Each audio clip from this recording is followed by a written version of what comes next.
What's the difference between anxiety and stress? In today's video, we're going to talk about what is the difference, the impact they each have on mental health, and how to cope with them, and some really helpful coping strategies that I use that help me discern between anxiety or stress and then matching a coping strategy with that.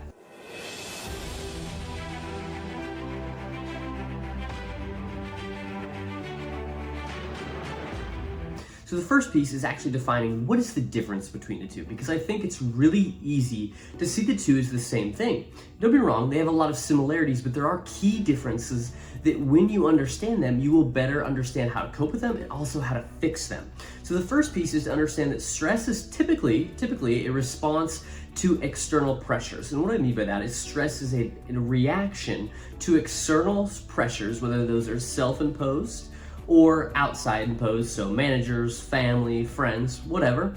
And they are things such as deadlines, financial issues, social conflicts or commitments, work stressors, and in my example, my burnout. And what happened is that I created so much external pressure on myself, such as timelines, deadlines, such as financial goals in my head related to timelines and where I wanted to be at, and it caused some burnout because I wasn't working on the things that really drove the ball forward. And also I had these external timelines that created strong stress on me.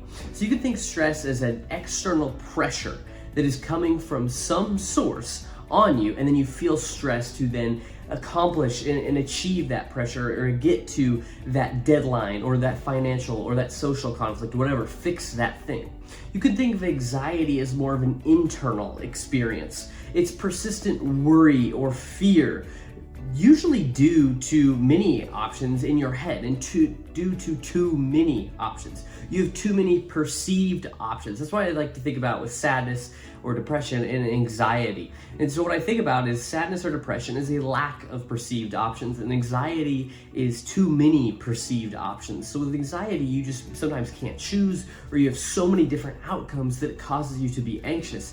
And it's typically in your head. It's a lot of what if this were to happen, or anxiety likes to live in the future, and that's how you can think about it. And for me, my burnout related to anxiety was I was always on that treadmill. And what I mean by that treadmill is my brain was just always running. I was just always doing something, and I never was calming down. The way I fixed this was actually quiet time and yes or no. And what I mean by quiet time is I'd actually just absolutely do nothing, especially on drives. But also what I mean by the yes or no thing is yes, I am working, no, I am not. So my brain could get off that treadmill and calm down. It was an external experience, and it was an internal experience that raised my heart rate. It made me really uncomfortable, and when I wasn't working, I felt a lot of anxiety because I feel like I wasn't doing the things needed to move the ball forward. So I had that stress of that external pressure with timelines, financial stuff.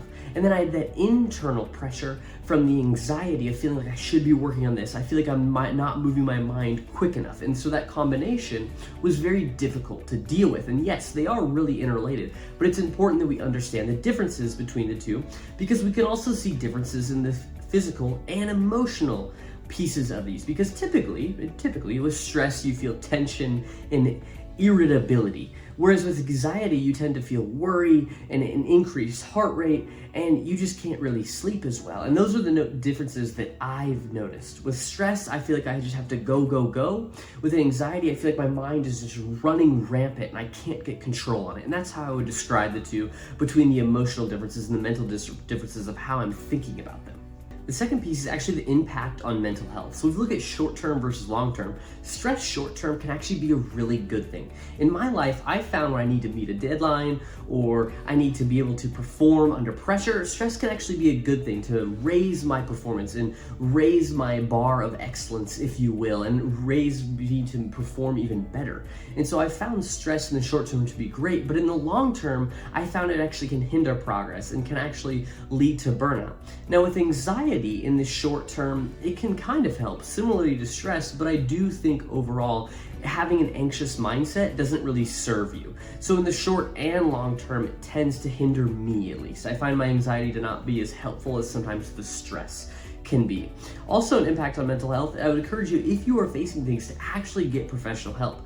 Because the reason I am a coach is because I think the most helpful piece about being a coach is not necessarily what I tell my clients, but actually what my clients say out loud to me.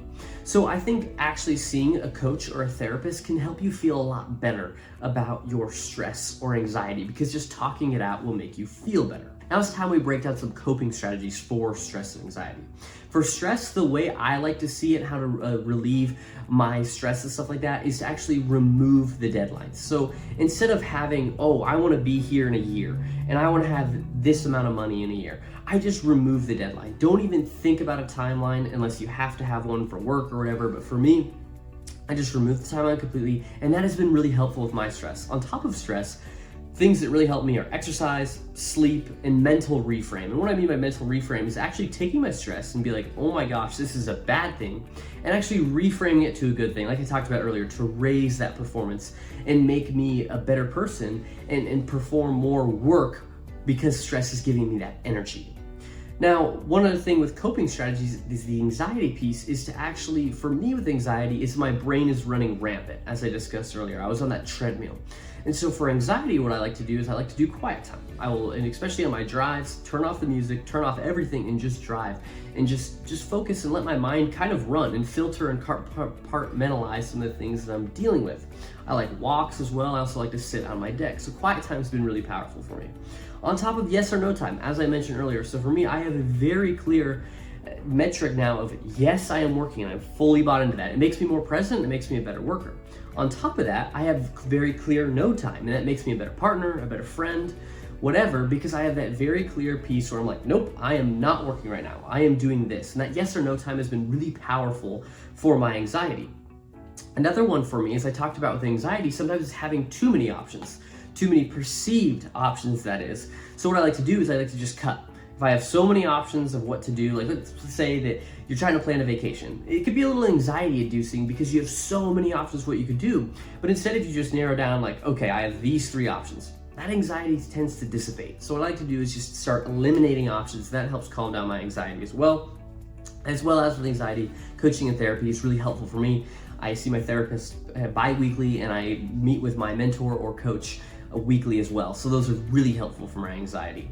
And one final thing with all this stuff, with this whole video, is to just find what works. Find what works for you. It's not what I told you in this video. Yes, what I encourage you to do is try some things that I've told you in this video. Try to think of stress as an external pressure, and then find your external pressure. Try to think of anxiety as internal pressure or an internal experience, and find out where that's coming from. Where are you getting that anxiety from? Where are you getting that stress from? But what's most important is to find what works for you. When I was facing my burnout about 2 or 3 weeks ago now, and when it was at its peak, what I had to do is I talked to everybody in my life that I knew really knew me. So that was my fiance, my mom, my dad, my therapist, and my coach. So like those 5 people, and they all gave me great advice. It's from their perspective though. So what I did is I didn't just take one piece of advice and say, oh, this is gonna work. Because if you take a piece of advice and say, yeah, this is gonna work, the problem is with that, if it doesn't work, you tend to get impatient and frustrated. But instead, if you say, you know what I'm gonna do is I'm actually gonna set up an experiment for myself. So I'm gonna take the information they're telling me, set up an experiment. So for me, with quiet time, well, that was one of the pieces that my mentor or coach gave me. He said, set up some quiet time. So what I did is I took that experiment, found where the quiet time works for me, applied that, and then, okay, now I can, that's in my tool belt. Whenever I need to reference that, I can just pull out some quiet time. It's really helpful for me. So in this video, I would just encourage you to find which strategy might work for you. Take that, set up an experiment, not gonna guarantee to work, but just try it, and then if it works, you have it in your tool belt to work for anxiety or for stress. With that being said, that's the difference between anxiety and stress. So you some coping skills, kind of defined it. If you guys like that, please comment what you liked so I can make more videos about this.